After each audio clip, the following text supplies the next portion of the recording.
आचार्य भगवान श्री चंद्र प्रभु सागर जी महामुनिराज की जय।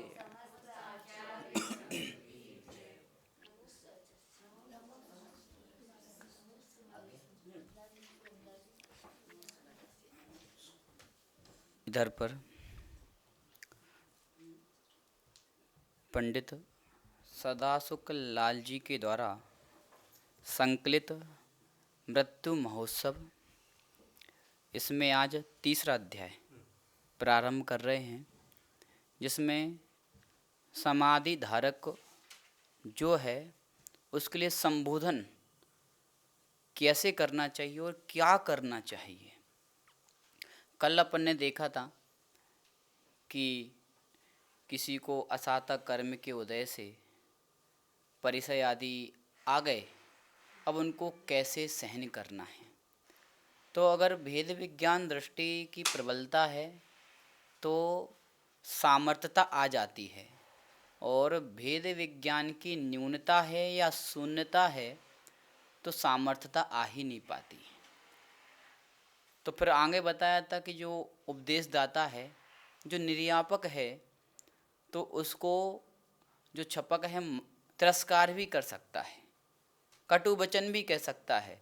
तो बोले उपदेशदाता को उसके कटु वचन चुभने नहीं चाहिए, उसके द्वारा किया गया तिरस्कार भी उसको बुरा नहीं लगना चाहिए। अब उधर पर अब परिणाम विकृत होने लगे, संक्लिष्टता आने लगी, शरीर कमज़ोर हो गया, शिथिल हो गया, अब सहा नहीं जा रहा है। तो अब समाधि धारक के परिणामों को कैसे सुधारना चाहिए। जिनको भी समाधि लेनी है उनको अपनी कर्ण इंद्रियों को सुरक्षित रखना चाहिए।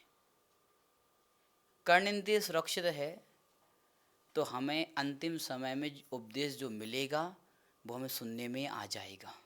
और कर्ण इंद्रिय सुरक्षित नहीं है तो कोई कितना भी सुनाता रहे, कोई कितना भी संबोधन देता रहे, तब भी हमें कुछ भी समझ में आने वाला नहीं, क्योंकि अंदर जा ही नहीं रहा है। इसलिए कर्ण इंद्रिय को सुरक्षित रखना होगा। अब इधर पर रोग आदि हो गए हैं तो संबोधन करते हुए कह रहे हैं, भो धर्म कई इच्छुक, हे धर्म के इच्छुक।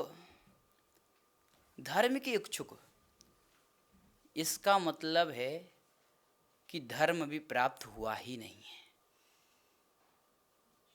अभी तक धर्म प्राप्त नहीं हुआ। धर्म की प्राप्ति जब गायक में तल्लीन हो जाता है तब धर्म की प्राप्ति होती है। धर्म की क्रिया अलग है और धर्म अलग है, बहुत गहरी बात है। क्रिया अलग है और धर्म अलग है।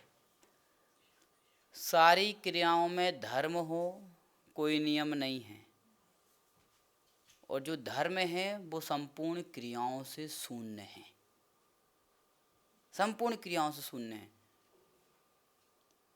एक व्यक्ति बाजार जाता है, वहाँ पर वो लौकी खरीदता है, और लौकी खरीदने के पीछे उसका ये भाव रहता है, परिवार में बहुत सारे लोग हैं तो एक बड़ी लौकी खरीद लेते हैं तो सस्ते में, और सबका पेट भर जाएगा।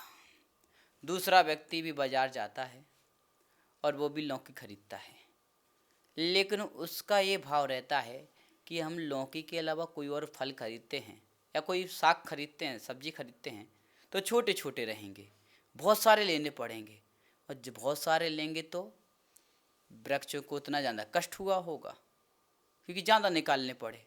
तो उसने एक लौकी खरीद ली, एक लौकी खरीद लेते हैं जिससे कि वृक्षों को कष्ट ज़्यादा ना हो, उसकी आदत हम घर वालों को डाल देंगे, और लौकी लेकर गया। क्रिया एक सी दिख रही है, दोनों बाजार से लौकी लेने गए हैं, लेकिन एक की क्रिया में धर्म निहित है और एक की क्रिया में पैसे की बचत निहित है। तो क्रिया में जो हमारा आशय है, जो हमारा भाव है, वो हमें धर्मात्मा और अधर्मात्मा की पहचान कराता है। क्रिया तो ठीक है, लेकिन पहली क्रिया में धर्मात्मा है क्या? नहीं है। लोभी है, पैसा बचाना चाहता है, सस्ते में काम करना चाहता है। लेकिन दूसरी क्रिया में धर्म है, तो हमारी प्रत्येक क्रिया में धर्म होना चाहिए, लेकिन धर्म में कोई क्रिया नहीं है। अगर धर्म में हम क्रिया स्वीकार कर लेंगे तो पूर्ण धर्मात्मा जीव द्रव्य कौन है? सिद्ध भगवान, ये पूर्ण धर्मात्मा हैं और वे एक भी क्रिया नहीं करते। वे निष्क्रिय हो चुके हैं, संपूर्ण क्रियाओं से शून्य हो चुके हैं। इसलिए जिसने यथार्थता को पा लिया वो क्रियाओं से दूर हो गया है। कोई क्रिया नहीं। साधक का जो साधना है वो बाहरंग क्रियाओं से दूर अंतरंग क्रियाओं की ओर आकर्षित करना है। तो धर्म के इच्छुक हैं अपन सब, अभी धर्म को प्राप्त नहीं किए। धर्म जब प्राप्त होगा वहाँ पर एक भी क्रिया का विकल्प नहीं होगा। मन वचन काय जब तक है तब तक धर्म से हम पूर्णतः शून्य हैं। बहुत गहरी बात कह दी, क्योंकि आचार्यों ने स्पष्ट कहा है 99 भी एक ही देश कहलाता है जब तक 100 ना हो। सर्वदेश कब कहलाता है? जब 100 हो। 99 हो वो भी एक देश, एक हो वो भी एक देश। तो जब तक पूर्णता यानी कि 100 तब तक नहीं होगा जब तक जीव योग का प्रत्याख्यान नहीं करेगा। योग का प्रत्याख्यान करना होगा। अब योग का प्रत्याख्यान क्या है? इधर पर एक do not enter the room without permission, कितनी अच्छी बात लिखी है। बिना आज्ञा के, बिना परवानगी के आप कक्ष में प्रवेश ना करें। बस अब देखो जीव की परिणति क्या कह रहा है। जैसे द्वार पर लिखा हुआ बिना परवानगी के प्रवेश ना करें, ऐसी अपने अंदर इतनी गहरे रूप में ये बोर्ड का ये जो लगा के रखो कि विषय कसाय बिना परमिशन के मेरे अंदर एंट्री ना करें। मेरी योग की परिणति ही तो कर्म का आश्रय कराती है। योग की परिणति ही ना करो, आश्रय होगा? नहीं होगा। तो योग का प्रत्याख्यान कर दो और मन वचन काय को त्याग नहीं करना है। योग का प्रत्याख्यान मतलब है कि योग वास्तव में है क्या? मन योग है, वचन योग है, काय योग है? नहीं है। ना मन योग है, ना वचन योग है, ना काय योग है। मन वचन काय के निमित्त से आत्म प्रदेशों में जो परिस्पंदन होता है, जो हलन चलन होती है, वो योग है। वो योग है। मन वचन का योग है ही नहीं। अगर मन वचन काय को योग मान लेते हैं तो वो मृत मुर्दे के पास भी तो शरीर है, तो उसके पास योग है तो आश्रय होगा? नहीं।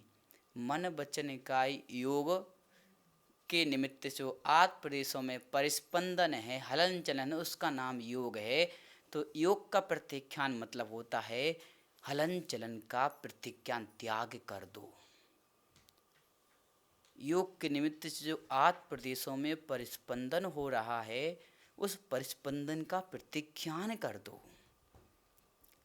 हमें कुछ नहीं करना, हमें कुछ नहीं सोचना और हमें कुछ नहीं बोलना। हम अनादिकाल से कितनी क्रियाएं करते आए हैं, कितना बोलते आए हैं, कितना सोचते आए हैं। अब कुछ भी नहीं करना। ये कहलाता है योग का प्रत्याख्यान। कुछ भी नहीं करना। एक सहजता की अनुभूति होना चाहिए, निर्विकल्पता की अनुभूति होना चाहिए। कुछ नहीं। जैसे ये भाव अंदर आते हैं मुझे कुछ नहीं करना, फिर आप देखो आपका शरीर भी चेष्टा नहीं करेगा, आपके वचन भी चेष्टा नहीं करेंगे और आपका मन भी निश्चेष्ट चेष्टा रहित हो जाएगा। मुझे कुछ नहीं करना, मुझे कौन सा किला जीतना है।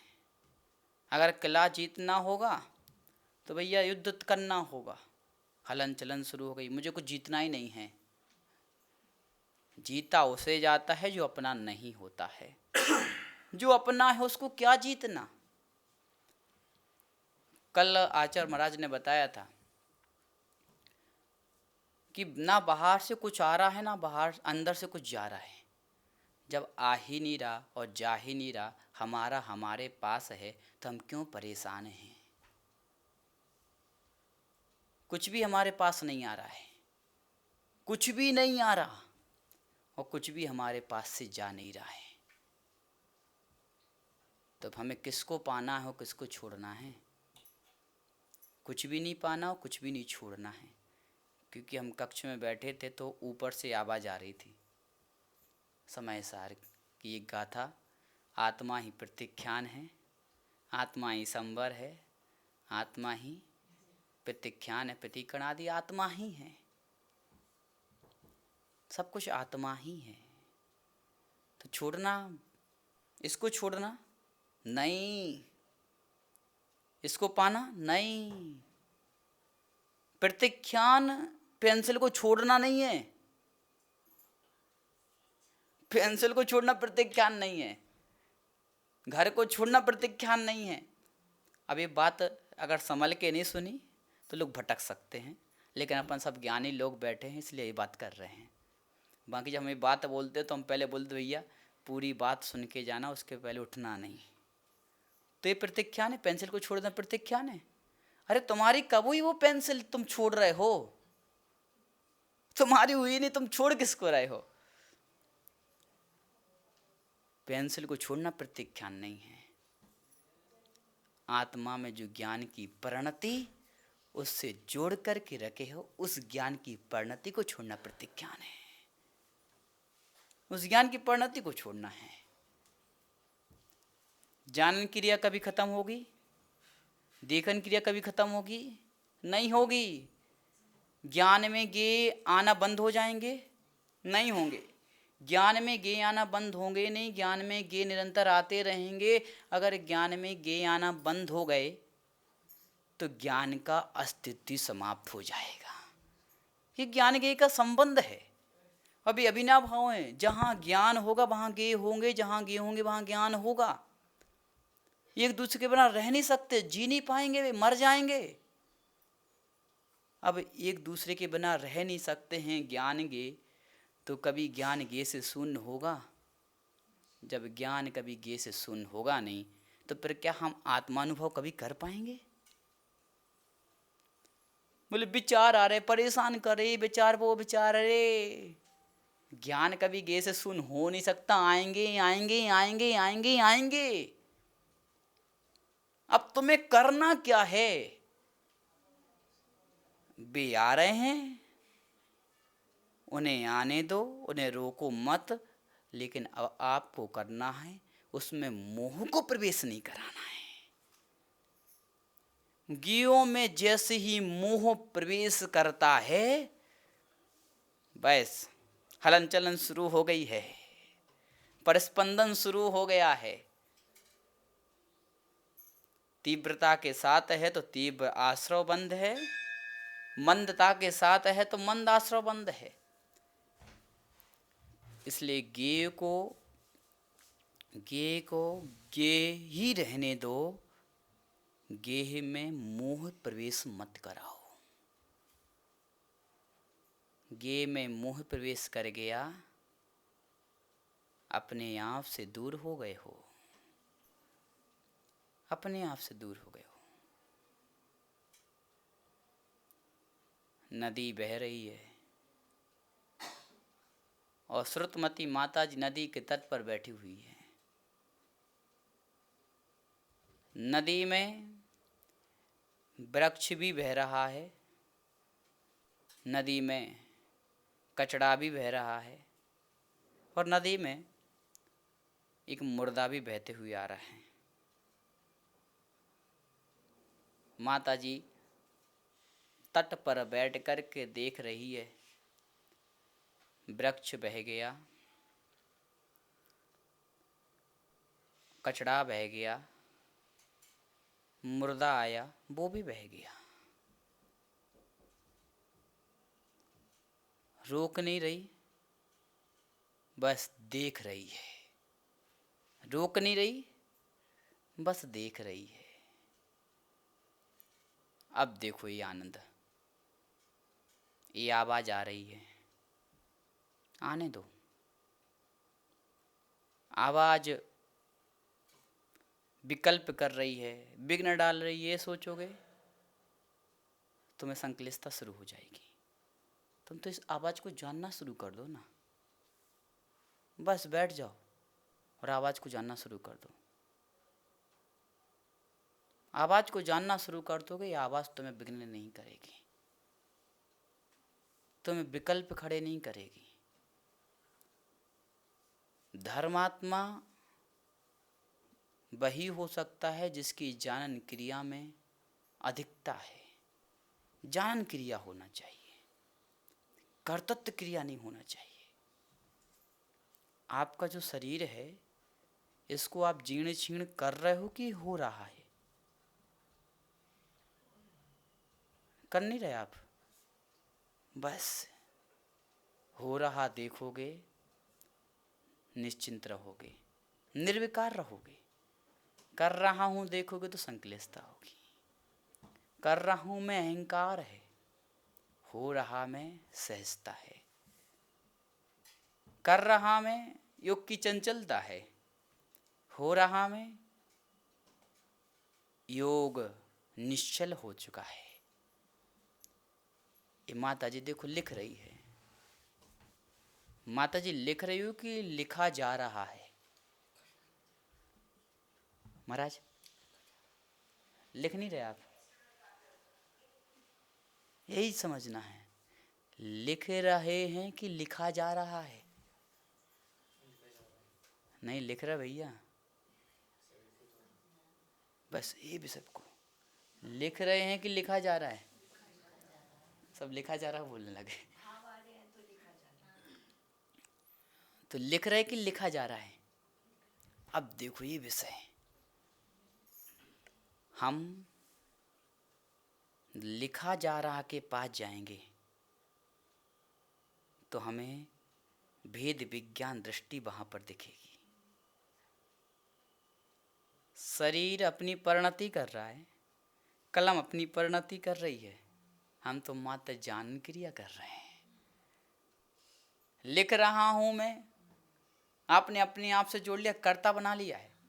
अरे आप कर्ता अपने आप को बनाओ ही नहीं, आप तो अपने आप को कर्ण बना दो, कर्ण बना दो। कर्ता बनाओगे, विकल्प लिखा जा रहा है, मेरे द्वारा लिखा जा रहा है, बस एक कर्ण जैसी बनाओगे और कर्ण बनाने पर सहजता आ जाती है। आ रहा हूं माता समझ में? मैं सुन रहा हूं कि सुना जा रहा है? सुना जा रहा है, सुन ही रहा हूं। अरे ये आनंद देखो, सुना जा रहा है। कान पुद्गल शब्द वर्गणाएं कान में प्रवेश कर रही हैं, कान अपना काम कर रहे हैं, शब्द वर्गणाएं अपना काम कर रही हैं, ज्ञान अपना काम कर रहा है। मैं क्या कर रहा हूं? ज्ञान का काम जानना है तो ज्ञान जानने का काम कर रहे हैं। कानों का काम जो है वो शब्दों को ग्रहण करके अंदर ले जाने का है, तो वो अपना काम कर रहा है। मैं क्या कर रहा हूं बताओ? आप क्या कर रहे हो? आप तो कुछ भी नहीं कर रहे, जानन क्रिया भी नहीं कर रहे। अब और ऊपर उठ जाओ, जानन क्रिया भी नहीं कर रहे हो, वो तो हो रही है, हो रही है वो। आप नहीं भी चाहो कि मैं नहीं जानूं तब भी जानन क्रिया चलेगी। हम बता जानन क्रिया के भी करता नहीं हो आप अपने। जानन क्रिया कर रहे हो कि हो रही है?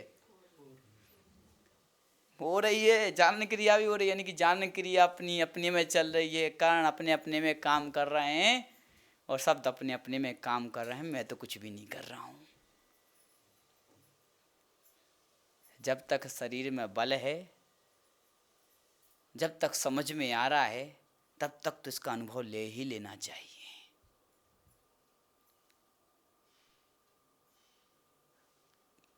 अगर हम बोलें कि हम जानन क्रिया कर रहे हैं, तो जानन क्रिया हम कर रहे हैं, जैसे ये शब्द आता है, हमारी त्रैकालिकता का नाश हो जाता है। हम अनादिता को सिद्ध नहीं कर पाएंगे। ये आत्मद्रव्य स्वयं का भी करता नहीं है और पर का भी करता नहीं है। ये आत्मद्रव्य स्वयं के गुणों का भी करता नहीं है और ये आत्मद्रव्य स्वयं की पर्याय का भी करता नहीं है और पर के गुण पर्याय का भी करता नहीं है। जो आप विषय सुन रहे हो ये अध्यात्म है, परमार्थ दृष्टि है, व्यवहार दृष्टि भी है, लेकिन व्यवहार दृष्टि अभी प्रधानता से हम नहीं ले रहे हैं। जब व्यवहार दृष्टि की प्रधानता से करेंगे तो कथन अलग हो जाएगा, और परमार्थ दृष्टि की प्रधानता से व्याख्यान करें, इसलिए विषय ऐसा आ रहा है। क्योंकि छपक का जो उद्देश्य है वो निमित्त दृष्टि नहीं, परमार्थ दृष्टि प्रधान है। निमित्त दृष्टि उसकी गौण है। प्रत्येक साधक की साधना जो है वो उपादान को जागृत करने के लिए, उपादान को सशक्त करने के लिए है, निमित्तों को भगाने के लिए नहीं है। अब शांति खोजने जाओ, माता जी कहाँ मिलेगी? लोग पर्वत पर शांति खोजने जाते हैं, जंगलों में शांति खोजने जाते हैं, या शून्य कक्ष में पहुँच गए वहाँ शांति खोजते हैं। वहाँ पर शांति है? पर्वत पर शांति है? नहीं है। तुम्हारे अंदर कोई भावना जागृति नहीं हो रही है तो शांति है।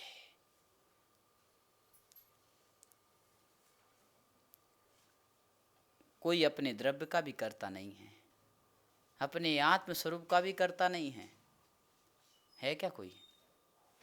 जब अपने आत्म स्वरूप का करते हैं तो गुण और पर्याय के कर्ता कैसे हो सकते हो? उनको करने वाले कैसे हो सकते हो? इसलिए कोई किसी का कर्ता है ही नहीं। है क्या? नहीं है।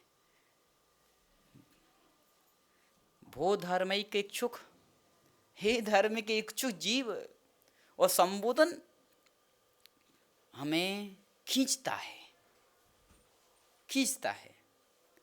वो सरल सागर जी खींचता है, आकर्षण करता है। ये बोलें तो कांटेक्ट होता है, जोड़ने का काम करता है, जोड़ने का काम करता है।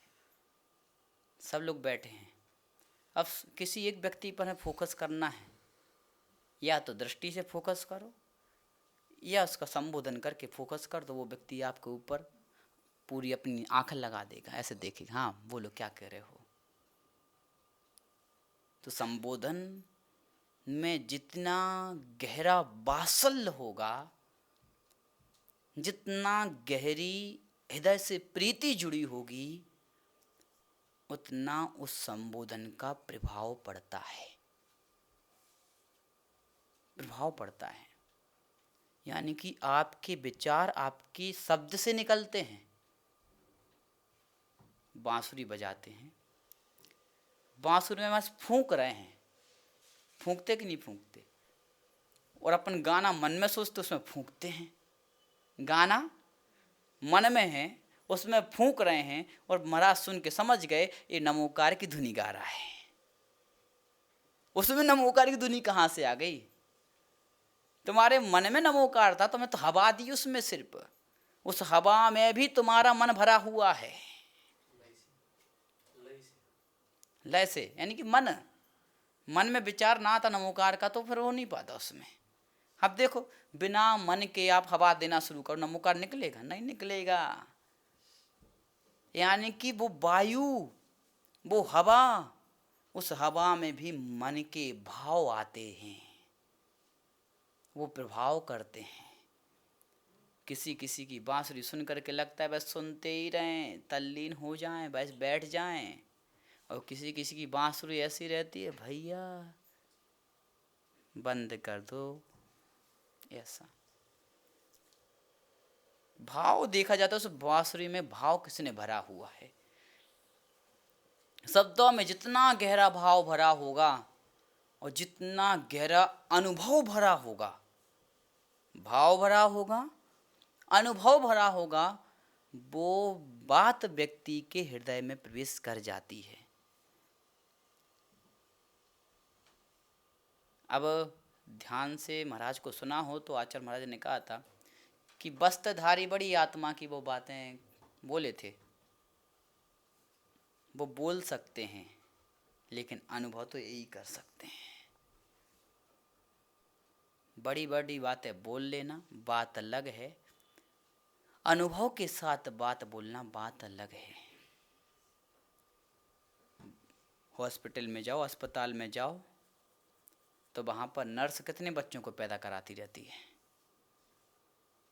लेकिन बता सकती है कैसे कैसे प्रक्रिया होगी, कैसे कैसे माँ को तकलीफ होती है, बस वो जानकारी दे सकती है। लेकिन अनुभूति का ज्ञान चाहिए तो किसके पास मिलेगा? जो माँ बना हुआ है। ऐसी वस्त्रधारी जितने भी हैं, जिन्हें संयम सराग संयम अवस्था नहीं मिली, यानी कि जो महाव्रत अवस्था है, षष्टम गुणस्थान सप्तम गुणस्थान प्राप्त नहीं हुआ, जो शुद्धोपयोग का गुणस्थान है सातवां, वो प्राप्त नहीं हुआ, तो वो आत्मा की बातें मात्र शब्दों में बोल सकते हैं, ज्ञान के संयोक्षम से बोल सकते हैं, लेकिन अनुभव से नहीं बोल सकते। अनुभव से तो जो बोलेंगे वे बीतरागी निर्गंत मुनिराज ही होंगे, वे बीतरागी निर्गंत मुनिराज होंगे। संबोधन, जितना गहरा संबोधन होगा उतना गहरा प्रभाव पड़ेगा। हे छपकराज, ये शब्द जैसे ही आएगा, आपको कोई बोले छपकराज, अंदर क्या होता है? संबोधन सुनते ही ये छपकराज, तो अंतरंग में ये शब्द जैसी कान से अंदर प्रवेश करता है, तो हमें छपकता, यानी कि हम समाधि की ओर अपने आप को देखने लगते हैं। कि जो समाधि को प्राप्त कर रहा है, जो समाधि लिए है, उसको छपक कहते हैं। तो जैसी शब्द आता है गहरे में प्रवेश होता कि नहीं होता? आपने एक कथा पढ़ी होगी कि एक मुनिराज बैठे हुए थे ध्यान में, और तभी वो राजा थे, तभी उनके राज्य के लोग निकलते हैं और कहते हैं कि ये मुनिराज अगर राजा होते तो हमारे राज्य पर कोई दूसरा आक्रमण नहीं करता। जैसे उनके कान में शब्द पड़े, भाव आक्रोशित हो गए, अरे तलवार चलाना है, ऐसे युद्ध करना है, नीति बना लेने गए मस्तिष्क में। और जैसे ही शरणिक राजा पहुंचा, उसने कहा स्वामी नमोस्तु नमोस्तु नमोस्तु, जय हो बीतरागी तपोधन, जय हो धरती के देवता, जय हो समताधारी, जिन्होंने लाभ अलाभ सुख दुख में शत्रु मित्र में समान भाव को प्राप्त कर लिया। धन्य हो धन्य हो धन्य हो। जैसे ये शब्द सुने, उन शब्दों को सुन करके आक्रोश खड़ा हो गया था, और इन शब्दों को सुन करके आक्रोश समाप्त हो गया। पिच्छी पर हाथ गया, रे मैं तो निर्गंत दिगंबर साधु हूं, प्रणाम समल गए। ये संबोधन, जितनी गहरी भक्ति से संबोधन किया जाएगा उतना ही व्यक्ति पर प्रभाव पड़ता है। अब नहीं चलना, हे त्रिगुप्तिधारी स्वामी नमोस्तु नमोस्तु नमोस्तु। त्रिगुप्ती शब्द सुनकर के तीनों मुनिराज नहीं आए। एक की मनोगुप्ती भंग, एक की वचन गुप्ती भंग, एक की काय गुप्ती भंग। कितना विवेक से काम किया। संबोधन, संबोधन इतना गहरा प्रभाव डालता है। संबोधन गहरा होना चाहिए। अब आचार्य महाराज ने कल बताया था कि किसी साधक का स्थितिकरण करना है तो आप उनको इस संबोधन से पुकारो कि स्थितिकरण हो जाए उसमें। अब कोई परिग्रह से संपन्न है, हे निष्परिग्रही, धन्य हैं आप जैसे दिगंबर मुनिराज, जिन्होंने कंचन कामिनी पर दृष्टि डालना छोड़ दिया है, जो मात्र अपने पास कलम जिनवाणी ग्रंथ कागज वाला ग्रंथ पिच्छी कमंडल मात्र रखते हैं, बाकी कुछ नहीं रखते, ऐसे धरती के देवता आप धन्य हैं। कितना बड़ा स्थितिकरण संबोधन में हो गया है। संबोधन में स्थितिकरण हो गया।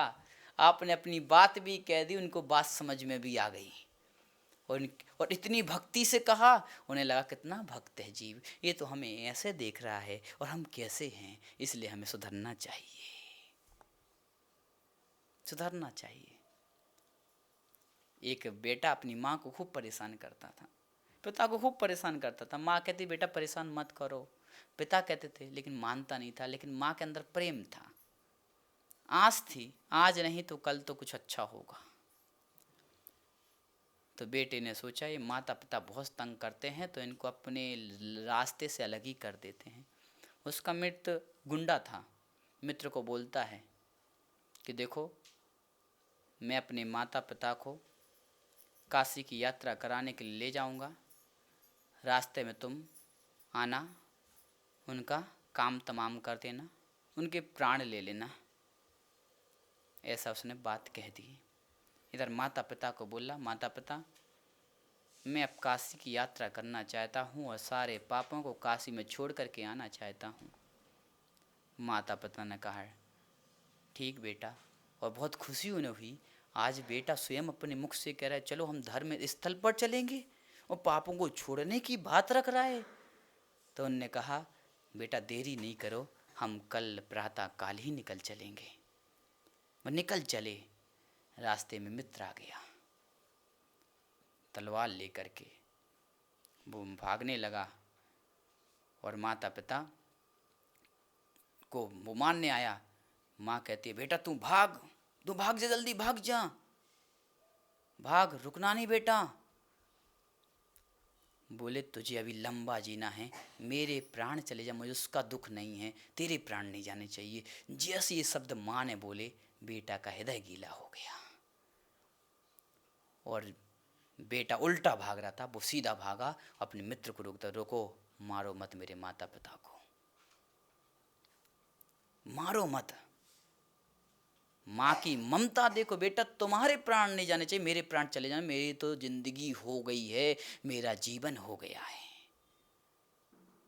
ये जितने प्रेम भरे, वात्सल्य भरे, प्रीति भरे शब्द होते हैं वे व्यक्ति को बदल देते हैं। ये माता जी आपस में इतने सम्मान के साथ बोलना, ऐसे उपमा लगा करके बोलना, फिर देखना शारीरिक शक्ति भी बढ़ जाती है। मानते कि नहीं मानते? अब देखो, अब पूरा ध्यान से हम सुनते प्रवचन महाराज का। बोले हमें पता चल गया हमारे अंदर कितनी ताकत है, एक बार खाने पर भी,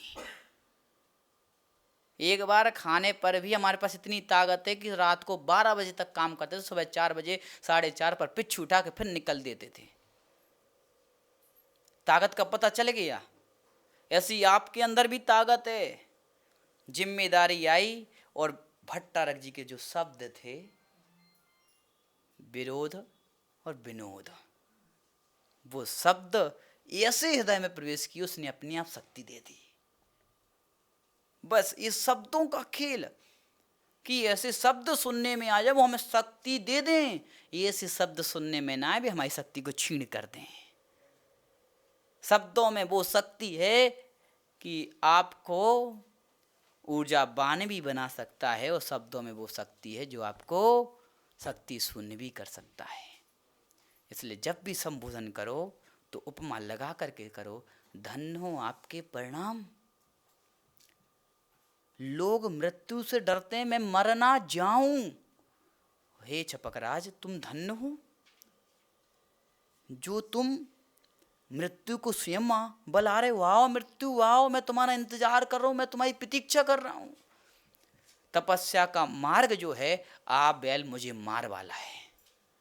हम स्वागत करते, बैल आओ मुझे मारो, मैं तैयार हूं। अब बताओ अंतराय, अब अंजलि में बाल आ गया, अपन गिरा भी तो सकते हैं, लेकिन अपन अंतराय कर रहे हैं, स्वयं ही अपने आप को कष्ट में डाल रहे हैं। आ बैल मुझे मार, पूरा ये साधना यानी कि आ बैल मुझे मार, तपस्या मतलब आ बैल मुझे मार, ऐसी कहानी है। लेकिन हमें वो तपस्या में कुछ और दिखता है। ईमानदारी, हम अपने आप को देख रहे हैं, ईमानदार देख रहे हैं, ईमानदारी को देख रहे हैं। हमारा स्वभाव बेईमानी नहीं है, हमारा स्वभाव ईमानदारी है। हम अंतराय ईमानदारी के लिए, अपने स्वभाव के लिए कर रहे हैं। स्वभाव की साधना के लिए तपस्या है, स्वभाव की प्राप्ति के लिए तपस्या है। इसलिए भो धर्ममय के इच्छुक संबोधन जितना गहरा, उतना ही गहरा प्रभाव पड़ेगा। देखो पंचम काल है, और पंचम काल में ये सब बहनें घर छोड़ कर के बैठी हैं।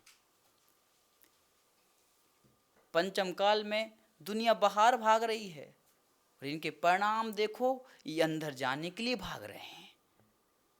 इतनी महिमा गाओ, व्यक्ति अपने आप जो दूर जा रहा था वो भी अपने पास आ जाए, अपने संयम में स्थापित हो जाए। अब सावधान हो भो धर्मिक्षुक, अब सावधान हो जाओ। पूर्व कर्म के उदयते रोग वेदना, तुम्हें जो रोग की वेदना हो रही है, ये पूर्व कर्म का उदय है, उदय है। तुमने कमाया है इसलिए भोगना पड़ेगा। अब कुछ लोग क्या करते, घर में कुत्ता रख लेते हैं। अब कुत्ता रखते हैं, तब तुमने पुचकारा, पू पू पू पू पू करके आ गया, और जब खाने को नहीं दोगे तो काटने और भौंक रहा है और काटेगा, फिर बोलोगे अरे क्या हो गया। तो कर्म जब करता है जीव, तो अच्छे के लिए ही करता है। पाप भी कर रहा है तो पाप में भी सुख की चाह है। कोई किसी को मार रहा है तो वो सुख की चाह से ही मार रहा है। जितने भी पाप होते हैं वे सुख की चाह से होते हैं, और जितने भी पुण्य होते हैं वे भी सुख की चाह से ही होते हैं। कोई व्यक्ति किसी को देख नहीं पा रहा है तो उसको मार देता है, सुख चाहता है वो, इसलिए मार रहा है। झूठ बोल रहा है, सुख चाहता है। चोरी कर रहा है, सुख चाहता है। कुशील सेवन कर रहा है, सुख चाहता है। परिग्रह जोड़ रहा है, सुख चाहता है। तो पाप में भी सुख की इच्छा होती है और पुण्य भी सुख की इच्छा होती है। जितने भी व्यक्ति क्रियाएं कर रहे हैं वे सब सुख की निमित्त से ही कर रहे हैं, सुख के फल के लिए ही कर रहे हैं। बिना सुख के फल की चाहे कोई क्रिया कर ही नहीं सकता। हम भी क्रिया कर रहे, सुख की चाहे। भोगी भी क्रिया कर रहा, सुख की चाहे। योगी भी क्रिया कर रहा, सुख की चाहे। सब सुख चाहते हैं, लेकिन हमारा जो सुख चाहना है ये हमें अव्यवहार सुख को देगा, और भोगियों का जो सुख चाहना है वो उन्हें दुख देगा। इसलिए तत्वाशुद्ध में कहते दुख में बा। इंद्रिय जो सुख तुम्हें लग रहे हैं ये सब दुखी ही हैं, सुख नहीं है। आपको तो सबसे पहले परिणाम का विचार करना चाहिए, फल का विचार करना चाहिए। हमें फल क्या मिलने वाला है। माता जी पिच्छी भी उठाओ तो पहले फल सोच लेना, इस पिच्छी उठाने का फल क्या मिलेगा। पिच्छी उठाने का फल क्या मिलेगा। कोई निर्गंत मुनिराज दिख गया, उनको पिछ उठा के आपने नमोस्तु किया, आवर्त पूर्वक सिरोन्नति पूर्वक नमोस्तु किया, इसका फल क्या है। इस फल को देख लोगे आपके अंदर भक्ति जाग जाएगी। फल को देखोगे समझ जाओगे। फल को देखते हुए काम करो। पूर्व कर्म के उदय थे रोग वेदना, तो जो रोग की वेदना हुई है ये पूर्व कर्म का उदय है। हमने ऐसा कर्म ना किया होता तो हमें भोगना पड़ता? नहीं भोगना पड़ता। तथा महाव्याधि उपजी है और महाव्याधि उत्पन्न हो गई है, तथा परिसहानि का संताप उपजया और परिसय आदि का संताप उत्पन्न हो गया है। अरे शरीर निर्बल भया या शरीर निर्बल हो गया है। तो ये सब हमारे जीवन में आ गए। अब हम कैसे अपने आप को संभालें? आयु पूर्ण होने का अवसर आया है, ताते अब दीनमति हो। अरे नहीं नहीं नहीं नहीं नहीं नहीं, हमारे पास अब आयु पूर्ण होने वाली है और हम अपने शरीर को सबल बनाने के लिए अच्छे भोजन की चाय करें? नहीं नहीं नहीं, बिल्कुल नहीं करना। अरे इतना खिलाया है, अगर हम पूरा अनादिकाल से जोड़ते आए तो 3 लोग पूरा भर जाए तब भी जगह ना मिले, इतना खा के आ गए। पीने की इच्छा, इतना पी के आ गए, 3 लोग को पूरा समुद्र बना दिया जाए तब भी वो पानी जगह पूरा घेर नहीं पाएगा, इतना कम जगह पड़ जाएगी। ऐसे असंख्यात 3 लोग भी बन जाएं तब भी इतना पानी पी के आ गए हो। ये चिंतन दृष्टि है। अब मूलाचार प्रदीप का स्वाध्याय चले तो आखिरी में ये विषय उसमें आएगा कि किसी ने आपको गाली दी तो अब आपको क्या सोचना है। वहाँ पर आप उसको गाली दोगे, क्या करोगे या मारोगे? किसी ने आपको गाली दी तो आपको वहाँ पर सोचना है कि इसने मुझे गाली ही मात्र दी है, इसने मुझे थप्पड़ तो नहीं मारा है। मूलाचार प्रदीप में आएगा। थप्पड़ मार दिया किसी ने तो क्या सोचना है? अरे इसने मेरे हाथ पैर तो नहीं तोड़े हैं। और आगे बढ़ जाओ, हाथ पैर तोड़ दिए, अरे इसने मेरे हाथ पैर ही तो तोड़े हैं, मेरे प्राण कहाँ लिए हैं? और प्राण ले लिए, फिर सोचना इसने मेरे प्राण ले लिए हैं, मेरी आत्मा का नाश कहाँ कर पाया है? ये दृष्टि, अब ये दृष्टि अंदर आएगी। अब बोलते ही समय इतना आनंद आ रहा है, सुनते ही समय इतना आनंद आ रहा है, तो जब अनुभव में आएगी, चारित्र में आएगी, तब क्या आनंद होगा? ये दृष्टि। अरे शरीर इतना ही तो कमजोर हुआ है, उनसे मिलो जिनकी हड्डी हड्डी पूरी दिख रही हैं। वे जी रहे कि नहीं जी रहे हैं? पुराने साधकों की याद किया करो। हम लोग तो समाधि देखने इसलिए आए कि अपनी भी तो ऐसी अवस्था आएगी, और ऐसी अवस्था जब आएगी तो इन साधकों को हम याद करेंगे। देखो वो साधक था जो अपनी साधना कर रहा था, शरीर कमज़ोर हो रहा था, लेकिन अपने स्वाध्याय में कमी नहीं कर रहा था, अपने सटावश्यक में कमी नहीं कर रहा था। कहाँ तुम्हारा शरीर कमज़ोर हो रहा है और तुम सटावश्यक में कमी करने लगे? स्वाध्याय कम करने बिल्कुल नहीं करो। ऐसे साधकों को देख करके संभलने का मौका मिलता है। ये प्रेरणा स्रोत बन गए हमारे लिए। अपने आवश्यक स्वयं ही करना। मंदिर में सुबह से बैठे बड़ी सामायिक कर रहे हैं, अपनी निष्प्रमाद होकर के क्रियाएं कर रहे हैं। ये साधक को दृष्टांत बनाओ, अपने जीवन का प्रेरणा स्रोत बनाओ। जिसको जो चाहिए वैसे लोगों को प्रेरणा स्रोत बनाना ही पड़ता है। हमने अब आप हमारे जीवन के प्रेरणा स्रोत हो गए हो। अब जब भी समाधि भक्ति करेंगे तो उसमें आ जाएगा याद, समाधि संपनार्थ, समाधि निर्विघ्न संपनार्थम संपादकार्थम, ये विषय आएगा कि नहीं आएगा? ऐसी क्रियाएं करो, ऐसा स्वभाव अपना बनाओ कि व्यक्ति आपको अपने हृदय में विराजमान कर ले। इसलिए माता जी, लोग आपसे पूछते हैं वो कौन सी माता जिसकी संलेखना समाधि चल रही है? इसमें भी खुशी मनाओ। हमारी दृढ़ता, हमारी भेद विज्ञान की दृष्टि लोगों को पहचान ही नहीं होने देती कि मैं समाधि चपक हूँ। ये तो प्रसन्नता की बात है, प्रसन्नता की बात है कि हमारी पहचान। अगर लोग कहे अंतराय हो जाए, अब अंतराय हो जाए, चेहरा उदास हो जाए तो लोग बार बार परेशान, माँ जी अंतराय हो गया क्या? माँ जी अंतराय हो गया क्या? कुछ तकलीफ है महाराज? कोई परेशानी है? ऐसा बोलते कि नहीं बोलते? और चेहरा तुम्हारा अंतराय हो गया, प्रसन्न रहेगा, कोई नहीं बोलेगा माँ जी अंतराय हो गया क्या, कोई दिक्कत है, कोई कुछ नहीं बोलेगा। लोग पूछने के पहले हम बता दें आज हमारा अंतराय हो अब वो तो क्या है ना, अगर सहानुभूति चाहिए लोगों की तो बीमारी बन जाओ।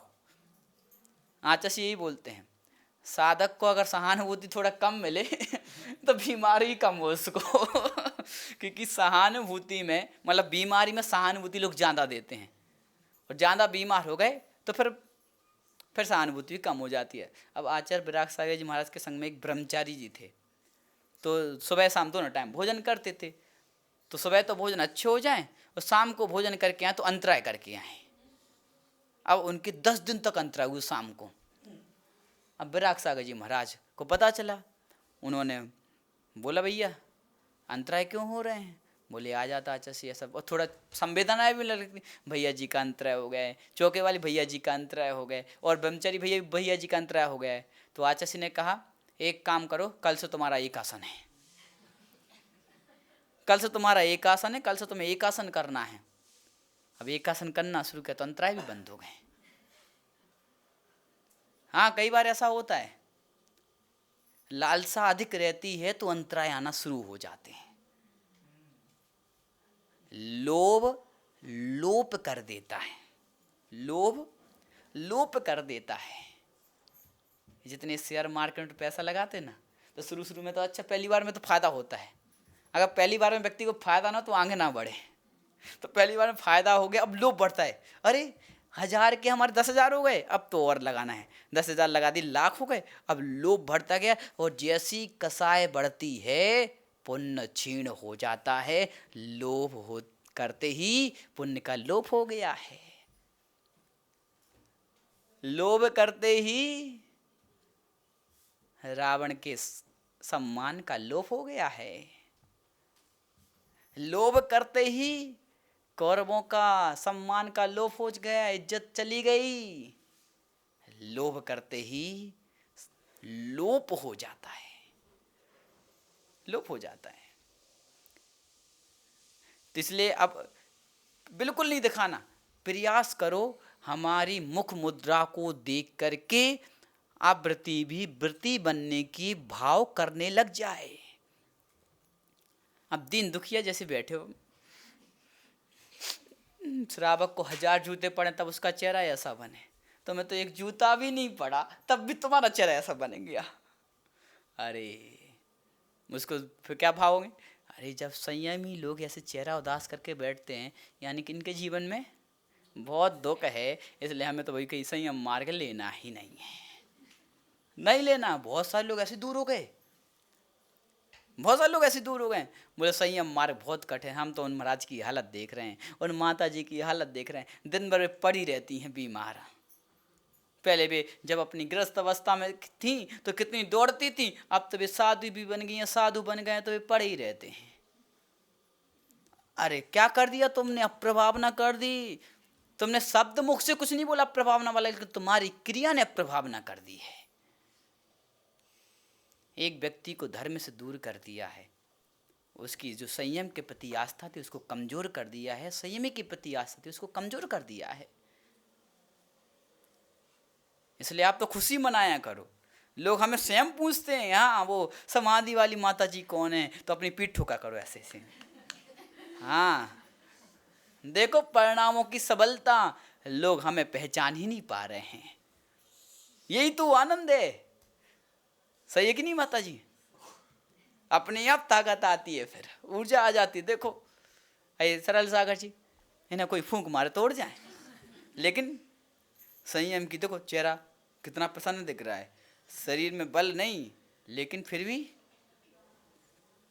चेहरे प्रसन्न रहेंगे साधकों के, तो लोगों को साधना करने की इच्छा होती ही है। और उपवास किया और चेहरा ऐसा लटक गया, महाराज का हुआ, बड़ा पीठ में दर्द हो रहा है। उपवास किया ना, सिर में दर्द हो रहा है, गैस ऊपर चढ़ रही है, पेट में दर्द हो रहा है, बस अब सामने वाला भक्ति सेवा तो पूरी करेगा, सेवा में कोई कमी नहीं करेगा, लेकिन उसके अंदर उस संयम की लौ जागृत हो रही थी। हम भी तो उपवास करके देखेंगे, नहीं अब भैया उपवास हम नहीं कर पाएंगे क्योंकि हम सिर का दर्द झेल नहीं पाते, पीठ का दर्द हम झेल नहीं पाते। इसलिए जब भी संयम की साधना हम करें, उपवास भी करते हैं तो उतने ही करें जिससे कि हमारे चेहरे की प्रसन्नता ना जा पाए और हमारे परिणामों में संकलितता ना हो पाए।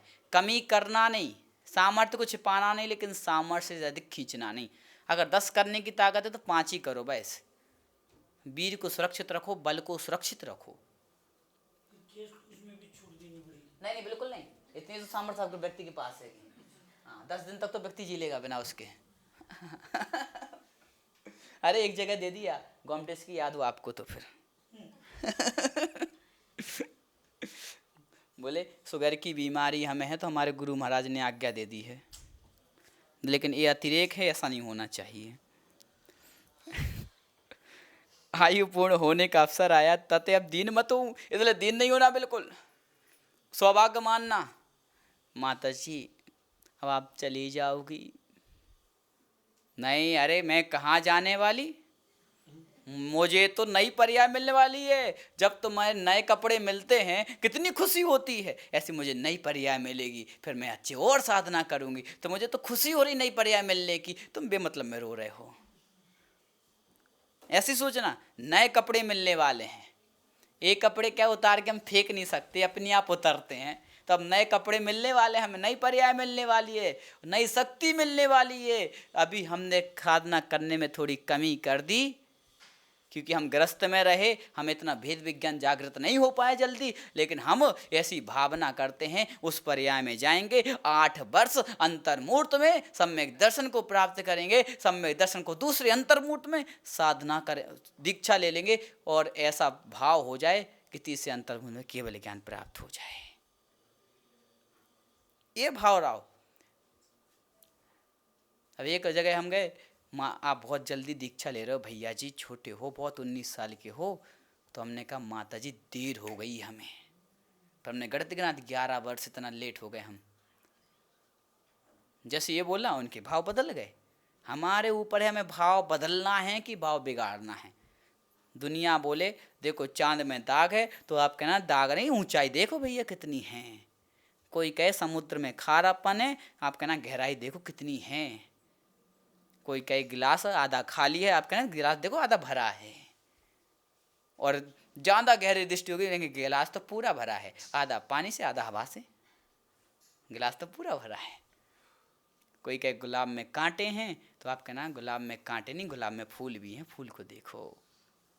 ऐसी आपको तो ऊंचाई देखना चांद की तो परिणाम सुरक्षित रहेंगे। शरीर को देखोगे तो दाग समझ लो, शरीर कमजोरी दाग, लेकिन परिणामों की जो भेद विज्ञान की दृष्टि है, जो विशुद्धि है, वो हमारे चांद के समान होना चाहिए। हमारे पास खारापन शरीर का चलेगा लेकिन गहराई बहुत होना चाहिए भेद विज्ञान की। तो आयु पूर्ण होने का अवसर आया है, ताती अब दीन मत हो, इसलिए आयु पूर्ण हो रही है तो दीन मत हो, थोड़ी और बच्ची बस, काय को रंग भंग हो जाए।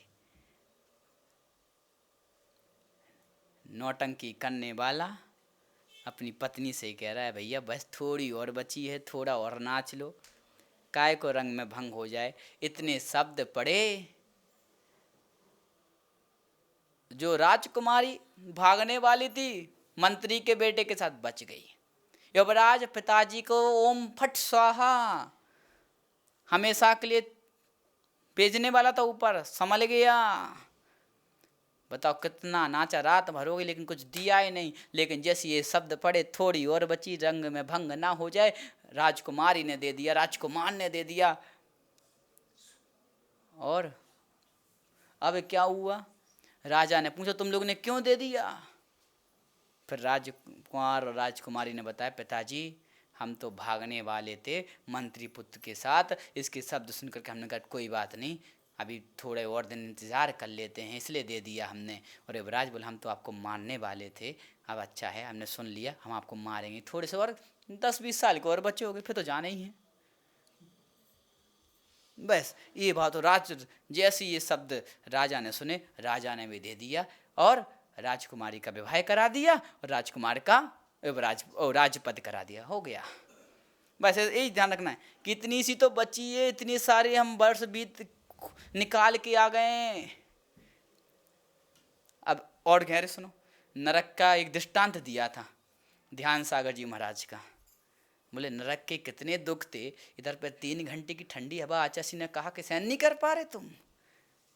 वे सागरों सागरों पर्यंत के तुम जो क्लेश झेल करके आए हो, इतना सा तुम नहीं झेल पाओगे, इतना नहीं झेल पा रहे, इसलिए स्वर्ग को जो पार करके नहीं जा पा रहे हो।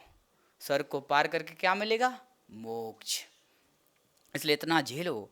अब कायरता छाणी सूरपना ग्रहण करो, कायरता छोड़ दो। अब नहीं कायर बनना है, अब तो सूर बनना है।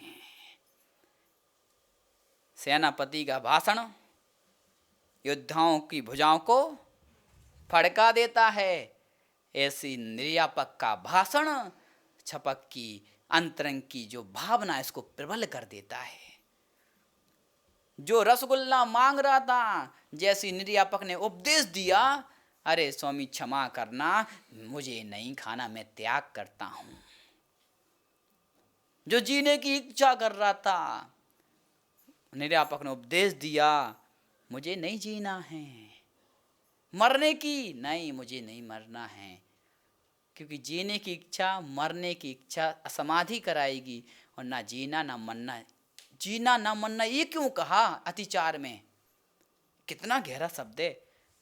जीने की इच्छा, मरने की इच्छा, क्या करा रहा है? ये जो जीने की इच्छा मरने की इच्छा है, ये आपको संक्लिष्टता उत्पन्न करा रहा है, आपको असहज कर रहा है। समाधि तो सहजता में ही होती है। जीने की इच्छा होगी असहज हो जाओगे, मरने की इच्छा होगी असहज हो जाओगे। नहीं, तुम तो पड़े रहो बस। जब प्राण जाएंगे तो जाने देना, जाने देना। कैसे करना चाहिए? लेटे रहो बस। 5 सुबह सूर्योदय होगा, आवाज आई तब हम उठेंगे। अब वो सामायिक में एक सेठ ने व्रत ले लिया था कि दीपक जब तक जलेगा तब तक। ये प्रतिज्ञा, एक प्रतिज्ञा लेने की क्या आवश्यकता है? इसमें सहजता को लाने के लिए प्रतिक्रिया है सारी। विविक्त संन्यासन तब मुनिराज कर रहे हैं, क्यों? सहजता को लाने के लिए, सहजता को लाने के लिए। वर्तमान में कष्ट लगता है, लेकिन अब वो जैसे ये पेंसिल है, अब ये पेंसिल को हमें लंबा फेंकना है तो क्या करना पड़ेगा? कैसे फेंकेंगे? सरल सागर जी बताओ। ऐसे फेंकेंगे कि ऐसे फेंकेंगे? पीछे, तो पीछे ले जाने में खिंचाव है कि नहीं? खिंचाव है, थोड़ा पुरुषार्थ है, लेकिन छूट गई, अब वो अपने आप जा रही है। अब ले जाने की जरूरत नहीं, वो तो अपने आप वहाँ पहुँच रही है। बस शुरुआत में पुरुषार्थ करना है, और पुरुषार्थ में कष्ट होगा, और जब पुरुषार्थ के बाद फिर देखना, सहजता अपने आप आ जाती है। सहजता अपने आप आ जाती है। वो एक वाक्य हमने सुना था कि 1000 क्रियाएं आप एक एक बार करो तो वो आपकी ताकत नहीं बनेगी, एक क्रिया को आप बार बार करो तो वो आपकी ताकत बन जाएगी, वो आपकी ताकत बन जाएगी। इसलिए कायरता को छोड़ना है और सूरता को प्राप्त करना है। जैसे ऐसे दिखाओ, ऐसे सूरता दिखाओ, देखो मैं सूर हूँ, तो जोश आ जाता है शरीर में, मैं सूर हूँ। कमजोर है, कितने कमज़ोर हो तुम, तो ये महाराज ऐसे दिखाने लगा, हाँ देखो देखो हमारा है, हम कमज़ोर हैं, कमज़ोर बोलते हो हमें। अरे मैं बिल्कुल कमज़ोर नहीं हूँ, मैं वीर की संतान हूँ। जैसे भगवान, आप भगवान आत्मा हो, जैसे ये शब्द प्रवेश करेगा, अरे कहाँ मैं दीनहीन हो रहा हूँ, मैं भगवान आत्मा? नहीं, मैं बिल्कुल दीनहीन नहीं हूँगा। ये तो पता कैसी कहानी। अध्यात्म हमने निकाला, अध्यात्म है क्या? तो अध्यात्म मतलब है कि वो एक राजा था, उसने 2 चित्रकार बुलाए, बोले हमारा चित्र बनाओ। तो एक चित्र बन गया, बेचारा राजा तो काना था, तो एक चित्रकार ने चित्र बनाया, काने दिखा दिया, राजा को बहुत बेकार लगा। लेकिन दूसरा चित्रकार था, उसने बड़ी समझदारी से काम किया, उसने धनुष बाण बना दिया साथ में, और राजा ऐसे आंख करके चला रहा है। काणे के काना भी बता दिया और राजा को बुरा भी नहीं लगा। ऐसे ही वो बाण दिखा दिया, भगवान आत्मा हो तुम, भगवान आत्मा हो, ऐसा बोल करके तुम्हें खुश तो कर दिया है, लेकिन ध्यान रखना तुम काणे हो, यानी कि तुम मायावी, तुम संसारी हो। भगवान आत्मा सुन लिया, यानी कि अपने आप को भगवान आत्मा मत मान के बैठ जाना, अरे तुम संसारी हो। अध्यात्म ऐसा है, और ये भी जरूरत है, बुरा अच्छा ये सब। अब किसी को बोले पापी हो, अपन लोग बोलते पापिष्टे ने दुरात्मा जड़ दिया, माया बिना लो बिना, मैं मायावी हूँ, मैं पापी हूँ, मैं दुष्टी हूँ, मैं लोभी हूँ। कोई अपन ऐसे बोल रहे ना, उसमें लिखा है इसलिए बोल पा रहे हैं। कोई बोल दे पापी हो, दुष्टी हो, मायावी हो, ये शब्द बोल दे, फिर सुनो क्या कह रहे, ऐसा हो जाएगा। सही है कि नहीं? हकीकत सुन नहीं पाते। अब वो राजा हकीकत देख नहीं पाया अपनी, लेकिन उसने क्या किया, हकीकत भी दिखाई है, लेकिन ऐसे दिखाई कि समझ में नहीं आई। भगवान आत्मा बोल के तुम्हें बुरा ना लगे, लेकिन ध्यान तो रखना है कि तुम संसारी आत्मा हो।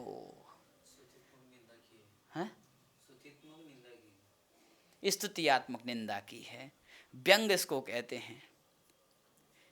और व्यंग में दो प्रकार, निंद ऐसे बोले मुनिराज तो चोर हैं, ये परमात्म प्रकाश में पढ़ा होगा। परमात्म प्रकाश के दोहों में उन्होंने कहा मुनिराज तो चोर हैं। बोले कैसे चोर हैं? ये लोगों के चित्त को हरण कर लेते इसलिए चोर हैं। अब मानतुंग स्वामी मुनिराज ने क्या लिख दिया भक्तामृत में, भगवान अब अच्छे नहीं हो। अब जैसे ये पढ़े अच्छे नहीं हो, क्या कह रहे हैं? अरे भगवान आप अच्छे नहीं हो, इसका मतलब है आप ऐसे हो, आपके पास एक बार आ जाने पर कहीं और जाने की इच्छा नहीं होती, इसलिए आप अच्छे नहीं हो। आप में इतनी क्वालिटी है और इतनी क्वालिटी है, इसलिए हम आपके पास आते तो हमें सब कुछ मिल जाता है, फिर हमें कहीं और आंख झांकने की, आंख ले जाने की, झांकने की इच्छा ही नहीं होती है, इसलिए आप अच्छे नहीं हो। ये भी एक स्तुति का तरीका होता है। प्रशंसा करके भी स्तुति की जाती है और निंदा करके भी स्तुति की जाती है। तो कायर भये दीन असाता कर्म नहीं छड़ेगा। तो भैया आप कायर बन गए तो असाता कर्म चला जाएगा? अरे नहीं जाएगा। जब तक मटका पुंडी पर टंगा हुआ है, जब तक पूरा एक एक बूंद टपक के खाली नहीं होगा, तब तक मटका खाली नहीं होगा। या तो फिर प्रबल पुरुषार्थ करो, एक लाओ बड़ा पत्थर, हाँ, और दे मारो। जो 24 घंटे चलने वाला पानी था, 1 मिनट भी नहीं लगेगा, 4-5 सेकंड में पूरा मटका का पानी स्वाहा हो गया। ऐसी प्रबल अगर पत्थर है भेद विज्ञान का, दे मारो कर्म में, फिर देखो जो लंबा चलने वाला था वो क्षण मात्र में नष्ट हो जाएगा। पत्थर तो मजबूत होना करना पड़ेगा। अब छुटकी सी पत्थरिया है तो काय मारो, और काय जाना बड़ा छेद हो ही नहीं पाना है, अच्छा भारी पत्थर लेके आना पड़ता है। तो ऐसा था कर्म, ये तो छोड़ेगा नहीं। कोई भी कर्म है वो अपना कर्म का उदय दूसरे रूप में दे, कैसे दे, लेकिन देता ही है, बिना दिए खाली होता नहीं है। कोई भी कर्म बिना दिए खाली नहीं होता। इसलिए बहुत सारे लोग बोलते हैं अकाल मरण नहीं होता, इसी चक्कर में बोलते हैं।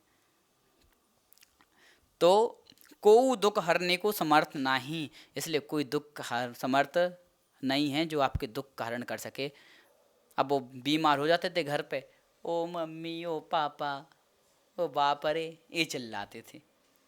कुछ लोग भगवान को चिल्लाते हैं, ना माँ कम कर पाएगी, ना बाप कर्म कर पाएंगे, और ना भगवान कम कर पाएंगे। कोई कुछ नहीं कर पाएगा, और ना हम स्वयं कम कर पाएंगे। ये भी बहुत गहरी बात है। कर्म के विपाक आने पर, क्या कर्म के निश्चय कैसे उठा के इधर रख दी, भैया लो वीर सागर जी महाराज, ये हमारे कर्म का विपाक आप ले लो, थोड़ा सा आप भोग लेना, ऐसा हो सकता है? नहीं हो सकता, यानी कि आप भी अपना अपना नहीं निकाल सकते। आपको तो मात्र दृष्टि को ऐसा रखना है बस, फिर देखो आप भी नहीं दे पाओगे। तो कोई समर्थ भी नहीं है। जो आपने कर्म किया है उसका फल तो भोगना ही पड़ेगा, पड़ेगा पड़ेगा। चाहे इंद्र हो, चाहे जिनेंद्र हो, कोई भी हो, कोई भी कर्मों को टालने की ताकत नहीं रखता है। असाता को दूर करी साता कर्म देने को, कोई इंद्र धर्णेन्द्र जिनेंद्र हेमेंद्र समर्थ है नहीं। इसलिए छपक राज को तो, अब थोड़ा संभल के सुनना, छपक राज को तो जिनेंद्र की भी अर्चना करने का विकल्प समाप्त कर देना चाहिए। यह संभल के सुनना है वरना पूजन पाठ छोड़ दो। तो जिनेंद्र की अर्चना करने का भी विकल्प खत्म कर देना चाहिए। हो गई सहजता में तो हो गई, भगवान के दर्शन करने, भगवान के दर्शन करने, और जब तक भगवान के दर्शन कराने के लिए लेके गए और प्राण निकल गए, असमाधि हो गई संकलिष्टता के साथ। बहुत सारी ऐसी बातें हैं, अब आचार्य महाराज सब बताएंगे धीरे धीरे। बहुत सारी ऐसी बातें हैं, यानी कि धर्म की भावना है उसमें भी संकलिष्टता है, तो समाधि का कारण है। सही है कि नहीं महाराज? गलत तो नहीं कह रहे महाराज? सही कह रहे? हाँ। इसलिए धर्णेन्द्र, इंद्र, जिनेंद्र, हेमेंद्र ये भी समर्थ नहीं है। इसलिए वो भगवान का नाम लेते शुभ उपयोग के लिए, ठीक है, बाहर से वचन शुभ उपयोग रूप हो जाए, किसी और का नाम ना आए, लेकिन वे भी समर्थ नहीं है। पूरी साधना, पूरी साधना, पूरी साधना में ही है, पर में है ही नहीं, पर में है ही नहीं। घर वालों को छोड़ दिया, भगवान को पकड़ लिया, तुमने पकड़ा तो पर ही है, स्वयं को कहाँ पकड़ा? स्वयं को कहाँ पकड़ा? दृष्टि इधर थी, अब इधर कर दी, क्या हुआ? बदला क्या है? दृष्टि को बदल लिया है। इधर पाप मिलता तो उधर पुण्य मिलने लगा है, लेकिन तुम पकड़े तो पर को ही हो, पर को ही पकड़े हो। ना इधर दृष्टि ना इधर दृष्टि, आंखें बंद, अपने अंदर दृष्टि, आपने अपने आप को पकड़ा है। शुभ अशुपयोग, सोपयोग, शुद्ध उपयोग। जब शुद्ध में नहीं ठहर पाओ तो शुभ में ठहर जाओ, अशुभ से तो बच जाओगे। पुण्य की परिभाषा आचार्यों ने क्या दी? समय हो गया क्या? वरना हम तो चलने देते गाड़ी। तो पुण्य की परिभाषा आचार्यों ने क्या दी? जो पापों से रोकता है उसका नाम पुण्य है। ऐसा परमात्म प्रकाश की टीका में आपको मिलेगा। पापों से जो रोकता है, चाहे मंदिर में पाप रुकें, चाहे घर में पाप रुकें, चाहे जंगल में पाप रुकें, चाहे रोड पे पाप रुकें, वहाँ पर आपको पुण्य मिल रहा है। वो आपकी पुण्य भूमि हो गई है। और दूसरी परिभाषा सर्वार सिद्धि के पास जाएंगे। पुनाति आत्मानम पूयते नेनेति बा पुण्यम। जो आत्मा को पवित्र करता है या जिसके द्वारा आत्मा पवित्र होती, उसका नाम पुण्य है। इसलिए आते हैं, अब कायरता है दो लोक नष्ट करने वाला। इसलिए जो आपके अंदर कायरता रही, दीनता हीनता रही है, ये आपके इस लोक को भी नष्ट करेगा और पर लोक को भी नष्ट करेगा। इसलिए काय को इतना नुकसान करते हो? डबल नुकसान हो रहा है, तो डबल घाटा नहीं करना बिल्कुल। दो लोक नष्ट करने वाला धर्म सु परांग मुख करी है, और जो दोनों लोकों को नष्ट करता है वो धर्म से अपने आप को दूर कर रहा है, परांग मुख कर रहा है। ताते धैर्यधारी क्लेश रहित होए भोगे। जो धैर्य धारण करके क्लेश रहित होकर के भोगता है, पूर्व कर्म की निजरा होएगी, उसके पूर्व कर्म की निजरा हो जाती है। नवीन कर्म बंध का भाव हो येगा, यानी कि उसके नवीन कर्म का भाव भी हो जाता है। नल को बंद कर दो, टोंटी को खोल दो, पानी पूरा निकल जाएगा। खाली हो जाएगा तुम्हारा पात्र, पात्र पूरा खाली हो जाएगा। संबर निर्जरा करो, इधर पर कर्म झड़ने दो। कल बता था परहेज करो, फिर औषधि खाओ, स्वास्थ्य ठीक हो जाएगा, रोग मुक्त हो जाओगे। संसार रोग है, उस रोग को समाप्त करना है तो संबर निजरा तत्व को स्वीकार करना ही पड़ेगा। और संबर तत्व निजरा तत्व आया तो आश्रव बंद तो फिर आने वाला नहीं है। बोले उन्हें तो दरवाजा बंद कर लिया है भैया, अब नहीं जा पाएंगे उनके यहाँ। सूर्य का प्रकाश तो निकलेगा, लेकिन आपका दरवाजा बंद है तो सूर्य का प्रकाश अंदर आने वाला नहीं है। ऐसे ही आश्रव आदि कर्म जो हैं, उनके साधन जो हैं वो तो रहेंगे, लेकिन आपने अपना दरवाज़ा बंद करके रखा है। तो वे भी कहते भैया उनका दरवाज़ा बंद है, उनने संबर की चादर ओढ़ के रखी है, संबर का और निजरा का गेट लगा के रखा है, बंद करके रखा है, तो हम उनके घर पर प्रवेश नहीं कर पाएंगे। और वे क्या कर रहे हैं, उधर से प्रवेश नहीं कर पाते और नीचे से वो जो भरा है वो सब निकाल रहे हैं बाहर। ठीक है।